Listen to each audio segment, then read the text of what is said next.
Hello. I've been asked to prepare a few videos going over the basics of using the USDA National Agricultural Statistical Service website. Uh, this website has a lot of useful data that students of agriculture in high school or middle school could use to make reports or do uh,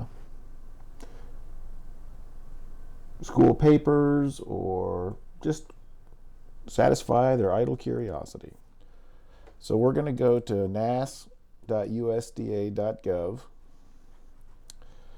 and we're going to look at, not in this video, in another video, we're going to look at data and statistics. And in this video, we're going to focus on the publications.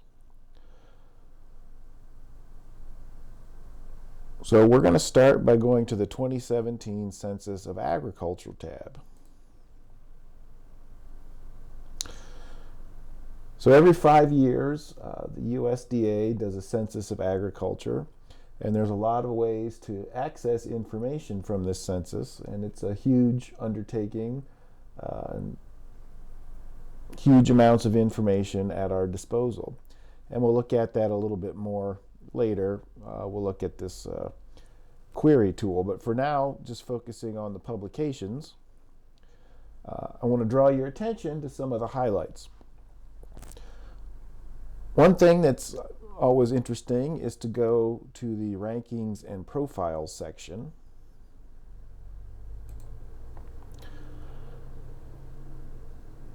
In the rankings and profiles section, a couple things I'm going to draw your attention to. The first is, when I was asked to make these videos, one of the examples I was given that people might be interested in has to do with rankings, market value, ag products. What this does is, on a state-by-state basis, it calculates which agricultural commodities are produced the most in a particular state. So for instance, let's just do it. It's easier to show you than explain. Click on that tab, and then we'll scroll down to good old Pennsylvania.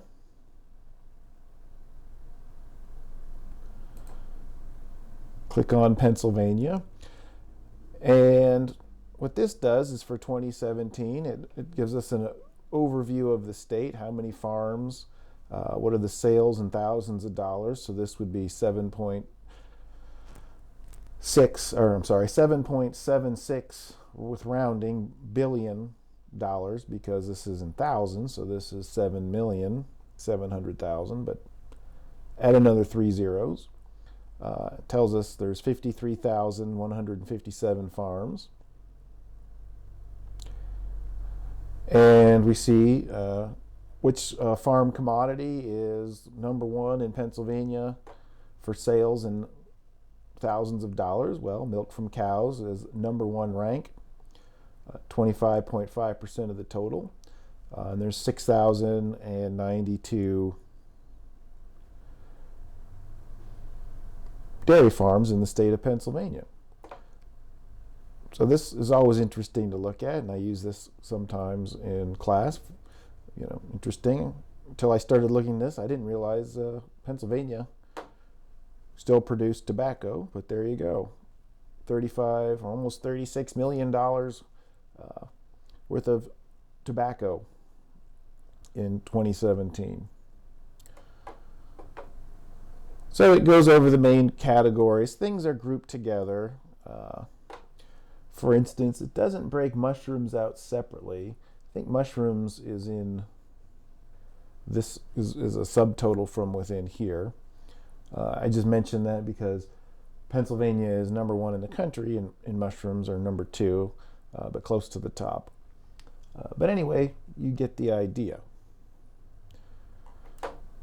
One thing you can do once you have the data, a lot of the data from NASH you can very easily download into a spreadsheet. This one doesn't have a download button, but if we click up here by item, select the table,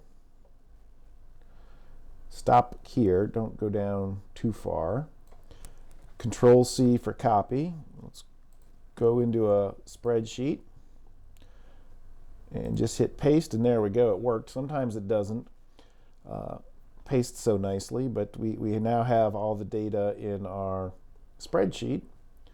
And I'm going to clear the formats. It's up to you if you want to do that or not. It'll just make the table a little more concise.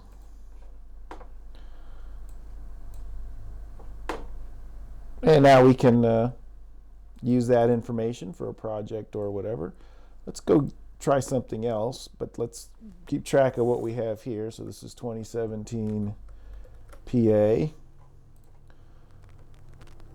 And we always want to set good examples for students, and might want to leave a citation where we got it from. I'm going to do that in a comment.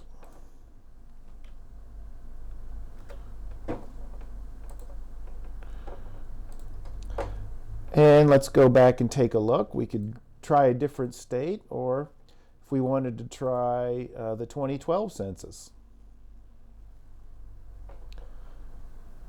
We might want to compare Pennsylvania 2012 versus Pennsylvania 2017. I'll go back to the same tab. It's nice because the 2012 and the 2017 have a very similar architecture, so we'll be able to do this.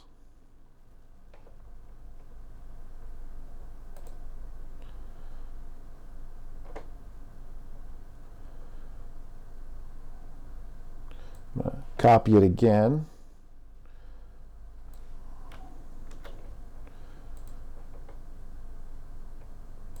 Boogie right on over here. And I'm going to clear my formats. And this is the 2012. Talking about PA. So if we wanted to compare, let's see, we got to cut this.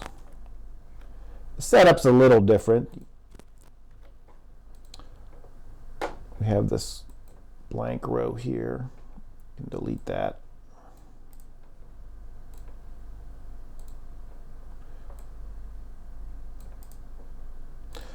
So I'm just imagining if you want to do a side-by-side comparison for Pennsylvania.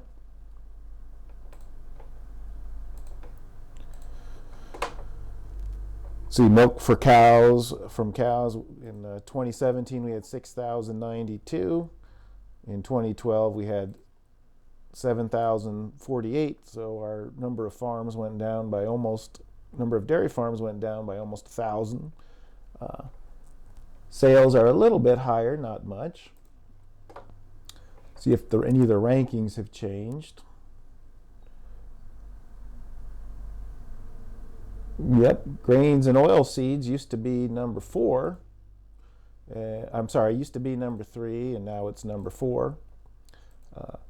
So you get the idea.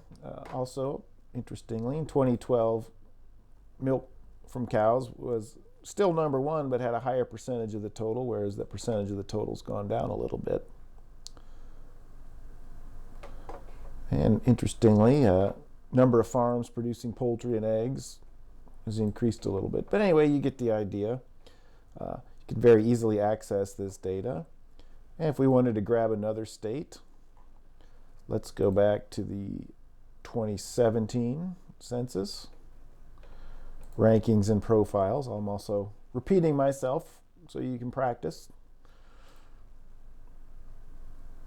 And if we wanted to do a comparison with our neighbor to the north, New York,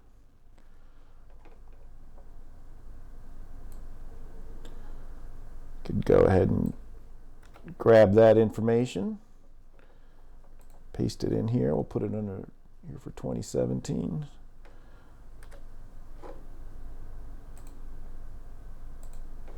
Oops, hit the wrong button there. So for 2017, let's indicate this is 2017.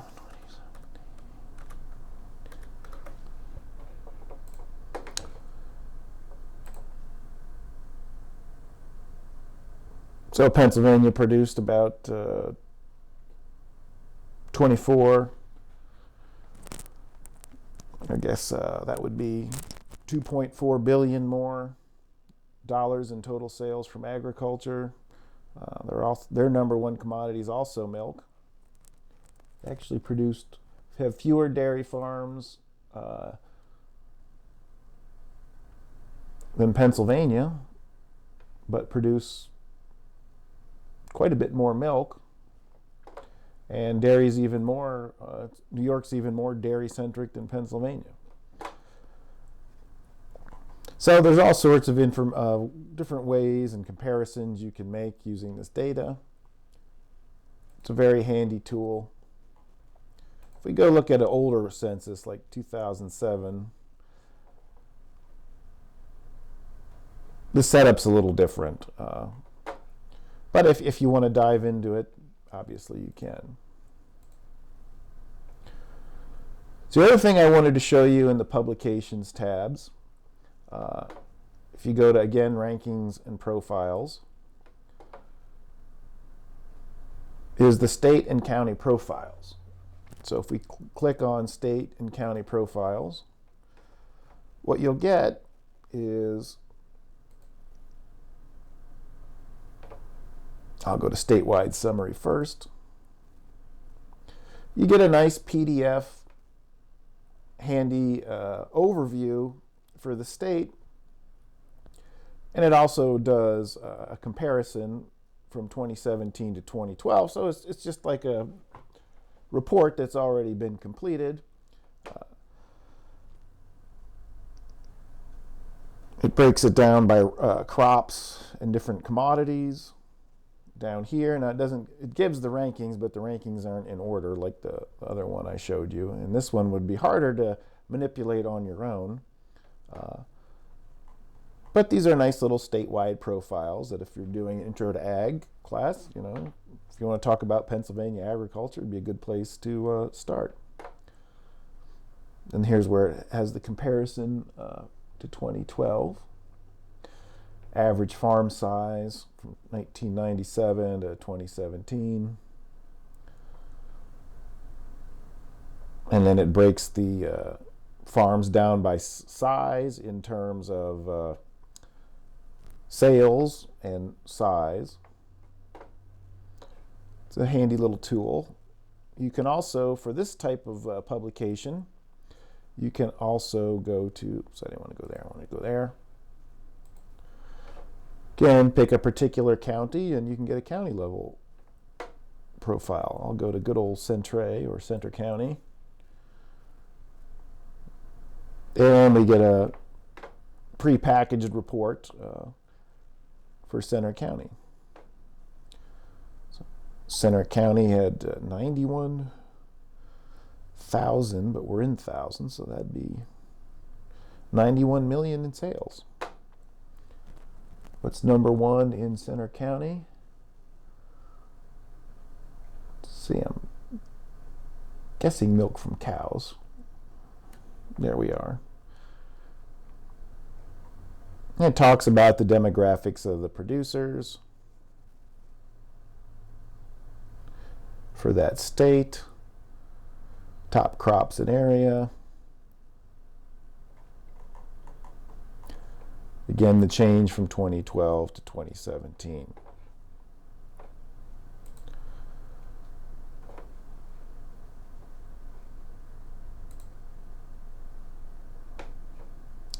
Other interesting tools in the publications. I don't use this one very much myself, but it does have this, breaks the census down by congressional districts. Click on the data visualization tool, and then you can click on a particular state, and then it breaks the state up into its 18, in this case, 18 congressional districts.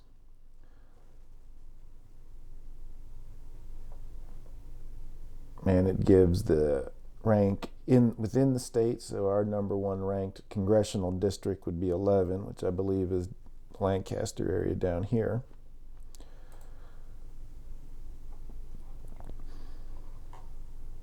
And then if you want to change what data is being showed, you can click on like total crops. And it'll tell you the market value of products sold for District 11, milk from cows.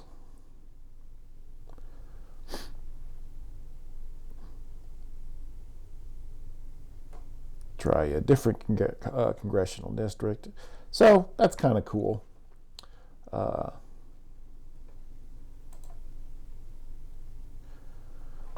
So those are the publications I find most interesting. There's a lot of other choices up here,